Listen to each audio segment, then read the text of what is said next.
guys, I'm back. I'm Aradhana Khaitan, and today I want to talk to you about whether to take the SAT or ACT. So, for those of you who may know, if you're applying to the US, there are three categories of school. Some are test optional, some are test blind, and some are test mandatory. What does that mean?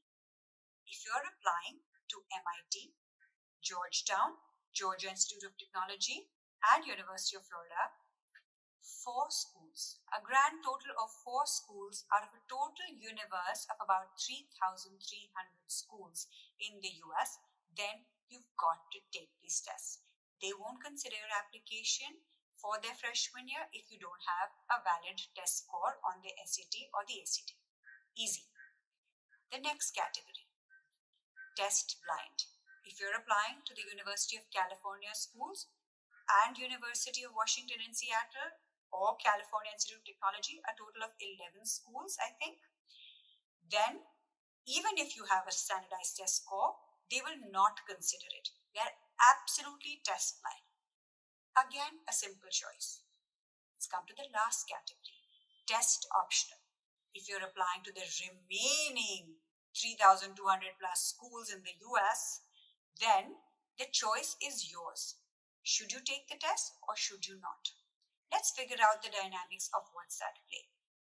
Universities started going test optional because they felt the SAT is an expensive test. Those who have test prep have an advantage. They wanted to open up access to those with lesser means. They wanted to increase diversity on campus, etc. There's not enough research out there whether this actually got accomplished. Then the pandemic came, because of which students couldn't take a test. So universities had no choice but to put them test optional. And they're continuing with that. What they're telling you is that you decide which application aspect is more important for us to consider.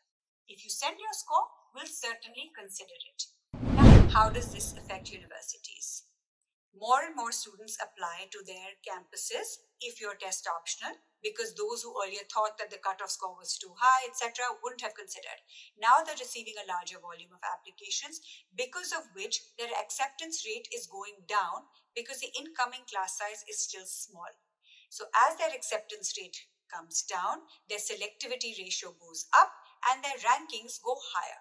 They love it. They're more than happy to remain test optional. According to research by US News, they've also shared that in 2020, those that applied with a test score had a higher acceptance rate than those that applied without a test score. Test optional may as well be called test preferred, because clearly it's impacting your application positively. Having said that, you may want to consider whether you should take it or not. If you're applying for a scholarship, then universities certainly ask for it. If you're applying for a STEM or business major, most kids submit it, and it is then advisable for you to take the test.